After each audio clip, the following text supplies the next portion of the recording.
What's going on, everybody? Jason with the Venture Ready Off-Grid. Just doing a little catch up here. Did a little update the other day of unloading, nothing exciting. We're back at it. So getting kind of laid out on the, got the area cleaned out, got all the boards laid out for the rafters. I'm gonna do a little opening gap in the middle here for access. I'm gonna do a little overhang, rafter, loft, whatever we're gonna call it, to store stuff up in this building, maybe even use to put someone up here if they want to, but the main thing will be for storage up in top here. But yeah, just getting kind of laid out. Figured I'd share our little workshop space here. We're out in the middle of nowhere. I mean, not totally nowhere. There's people in the distance, our neighbors and whatnot. Already ran into one of our neighbors the last couple of days and rode on the road coming in and out, so it's kind of cool. Got good people out here.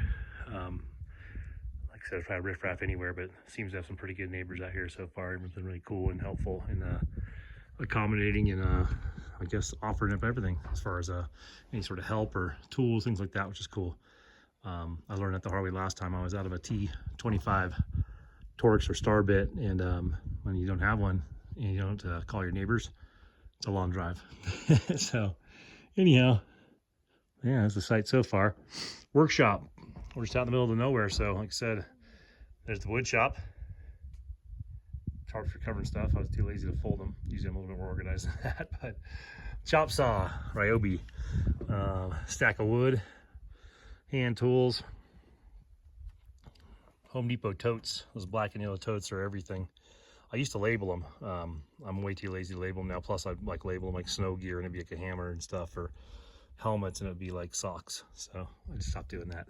So table over there. I didn't bring my sunshade out. I figured it's getting cold enough right now. A little sun would help. We should have some shade on this building hopefully by the end of today, if not tomorrow. We'll have all the rafters up today, but if we don't have the ply on, we'll have it on tomorrow. We're doing a light sheet of ply, tar paper, or some Tyvek type stuff, or whatever that wrap is. Probably some tar paper, and then I'll go metal over top of that.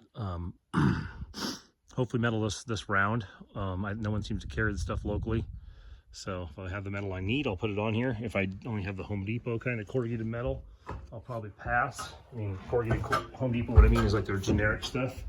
So if I have only the generic stuff, I'll pass and order the actual nice roofing metal and put that on the next trip if I have to. Just either some ply with some tar paper over it, and the elements will go off of that if it gets a little rain and won't kill it. So and a lot of people just do the slats and the metal out here, I know, or just in general on YouTube I see that quite a bit, but I really didn't want to go that route. I really want to have a ply roof up there, tar paper like I've always done, and do the metal for water catchment. Obviously don't want to mix it with the chemicals on the composite roofing like that, so we will do a metal finish, but I will do a thin, same kind of plywood I did on here, a thin sheet of plywood on top of there. I'll finish out these little top parts because obviously I'm a little taller than the 8-foot stretch. We'll finish out the top part in here probably tomorrow once we get the framing up there. Pulled some water off the roof, probably about 20 gallons. I don't have 2 5-gallon buckets, so we sprayed down this cactus. You got a good little bath, but yeah, I got about 20 gallons of water up there. Mixed with some flies now, it looks like, or something. But yeah, just getting things going. Just showing our little workshop area. I did invest in a new toy, so I got a finishing nailer. A framing nailer. I never use framing nailers. I've always hammered everything by hand, and I don't know if it's the age kicking in or what, but I was real sore last time I came out here, so I decided that I was going to change it up a little bit and go with the air nailer and see what technology is all about. So we keep it pretty cheap. I do the Ryobi tools on when I'm out here. I have nicer tools back in at the shop, just in case things get taken like that. I don't want to replace a ton of expense. Plus, the Ryobi stuff works pretty good. My brother uses it quite a bit. He's been really fond of it, and it's decently inexpensive enough. You got a couple different battery choices. So anyhow, I've been happy with them. That's our pump. Pump the water off the roof, off the tarp, and fill those buckets with that. So that'll be our pump that we use for our instant hot water. We'll shower set up. Hopefully I can get that done and use it tomorrow, so it'll stink. But we'll see how that comes along. Predator generator. I know a lot of people ask about these. I did a little unboxing, so I haven't done any review on it. So far, so good. I don't even know how many hours I have on it. I haven't really keeping track. I don't think this has an hour meter. I've probably gone through like 8 tanks of gas, so nothing crazy.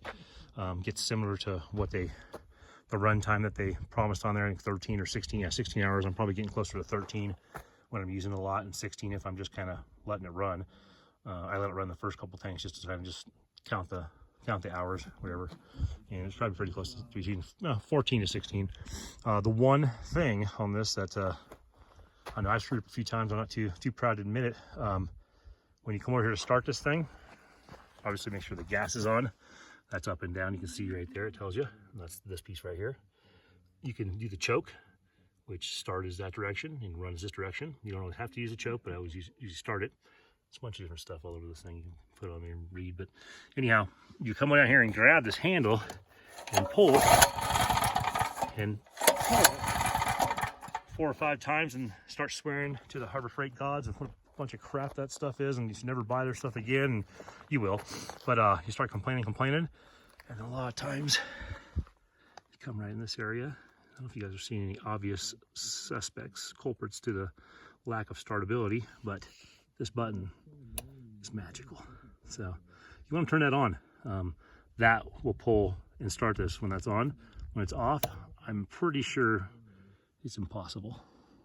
Not that I pulled it 10 or 12 times with it off before. I would never pull it that many times without realizing how dumb I am. Maybe 11 times though. But yeah, so that button helps a lot. Anyway, so still got a little wood. We're unloading as we go. Chicken coop mansion's still a mess. We're gonna get to something that this week, but we just don't know how far along we'll get. The kids have been working on playing with some new toys, collecting rocks. We got a little fun toy there, and a little BB gun, another new 22 for them. Picked up. They have some old 22s they've had since they were little kids, and they like my 22s and my rifles better, so I went to town and bought them a new 22 to try out.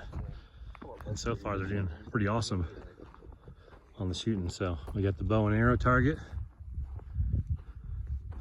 right there. I haven't hit it yet, so if I go bow hunting this year on a recurve bow from Sportsman's Warehouse, I'm gonna be going hungry. I'm gonna stop at the burger joint on the way home. But the boys have been hitting it pretty good. Got a little cowbell there. That's kind of a fun little target right there. Figure if you hit the stand a bunch of times, you get a 2x4. Plus it's a big flex, you know, how wealthy you are if you can just afford 2x4s left and right as they get shot up. That's big balling these days. I think that 2x4 is like 12 bucks. So, and then you cut it down and make it useless. So that's pretty cool. Well, yeah, so we got a little rocks here, so we got to make sure where we're shooting the right direction. We're not getting bounced back and everything. So, how's the shooting been going, Rye? Good. You kill anything yet? Yeah, a target. You killed that archery target? What are we snacking on? Some beef jerky. We should have got teriyaki though. Oh look, there's a bug. Stink bug, huh? Where is he? What? Oh, there he is. Nature. No cow sightings today? No, not today. I heard one. We got caramel corn coming up. BB gun. Like I said, we picked up a new Smith & Wesson M&P 22. Super fun. Really weird to see a magazine with more than 10 rounds being from California. This is kind of cool. So, of course, we would never bring it back over there. How's the shooting go, Brad? Good. What are you looking for? Goldfish? You're shooting goldfish? No, I'm eating them. Oh. So how are you so good with that 22 so fast? I don't understand that. I'm just a pro. It's gaming. Oh, your gaming's paying off? Uh-huh. Yeah, they're both pretty good shots, better than I am. Maybe there's something to be said with those video games.